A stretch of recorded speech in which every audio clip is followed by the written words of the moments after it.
देखिए क्वेश्चन है, question number 26, how many moles of magnesium are there in 100 gram of magnesium. ठीक है ना, कितने मोल्स मैग्नीशियम के होंगे 100 ग्राम मैग्नीशियम में।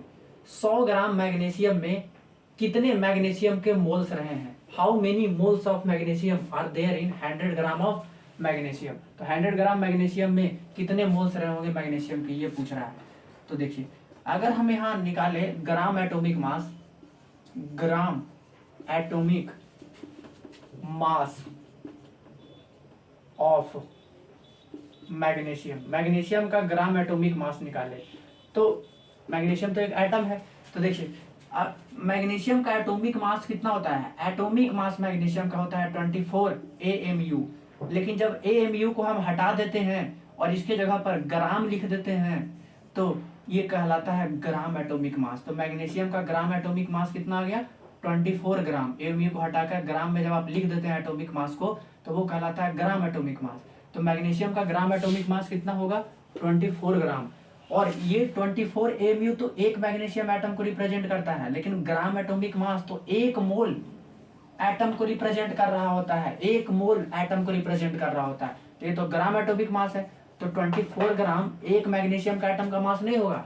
24 ग्राम जो मैग्नीशियम होगा वो कितने मोल मैग्नीशियम का एटम को रिप्रेजेंट कर रहा होगा, तो एक मोल मैग्नीशियम को रिप्रेजेंट कर रहा होगा, एक मोल मैग्नीशियम एटम को रिप्रेजेंट कर रहा होगा, क्योंकि मैग्नीशियम एक खुद का एटम है। तो 24 ग्राम मैग्नीशियम में कितने मोल मैग्नीशियम एटम के होंगे, एक मोल मैग्नीशियम एटम होगा 24 ग्राम में। और एक मोल में कितने एटम 6.02 × 10⁻23, लेकिन आपको मोल में बताना है तो मोल में रहने दीजिए। तो 1 ग्राम मैग्नीशियम में कितने मोल होंगे, 1 ग्राम मैग्नीशियम में, तो 24 ग्राम में 1 मोल है मैग्नीशियम के, तो 1 ग्राम मैग्नीशियम में 1/24 मोल हो जाएगा, 24 मोल मैग्नीशियम हो जाएगा। कितने ग्राम में पूछ रहा है 100 ग्राम मैग्नीशियम में। तो 100 ग्राम मैग्नीशियम में, ठीक है ना, 100 ग्राम मैग्नीशियम में कितने मोल हो जाएंगे मैग्नीशियम के, तो 1/24 था, ये 100 ग्राम में निकालना था। तो 1 ग्राम में 1/24, 100 ग्राम में 1/24 × 100, तो कितने आ जाएंगे ये आपके इतने मोल। तो जब 100 को 24 से डिवाइड दीजिएगा तो कितना आएगा 24 × 4 96, ठीक है ना, पॉइंट 4 बचेगा तो 0, तो 24 1 जा 24, ठीक है ना। फिर कितना बचेगा 16, और फिर उसके बाद 7 बार में लग जाएगा, इतने मोल आ जाएंगे, ठीक है ना, इतने मोल आ जाएंगे, ठीक है ना।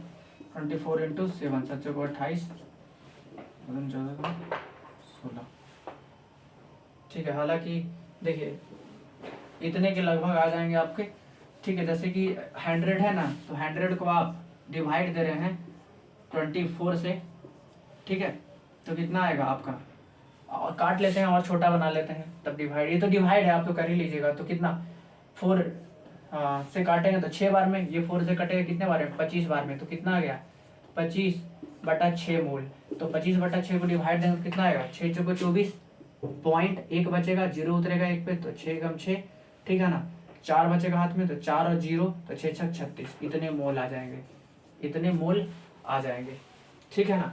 तो देखिए 100 ग्राम मैग्नीशियम में कितने मोल होंगे 4.16 मोल। तो ये तो हो नहीं सकता, 8 बहुत ज्यादा आ रहा है, 10 मोल हो नहीं सकता, 6 मोल हो नहीं सकता, क्योंकि 4.16 है। तो देखिए ऑप्शन में है 4.17, तो अप्रोक्स देखिए एग्जैक्टली में तो 4.16 आएगा, लेकिन इसको 4.17 ऑप्शन है तो ऑप्शन यही करेक्ट होगा, ठीक है ना, कि 4.17 के आसपास आ जाएगा, ठीक है। तो ये आपका ऑप्शन हो गया 4.17 मोल, ठीक है। इतने मोल होंगे 100 ग्राम में मैग्नीशियम में 4.16 मोल, लेकिन ऑप्शन में 4.16 नहीं है 4.17 है, तो 4.17 पे ही टिक मार दीजिए।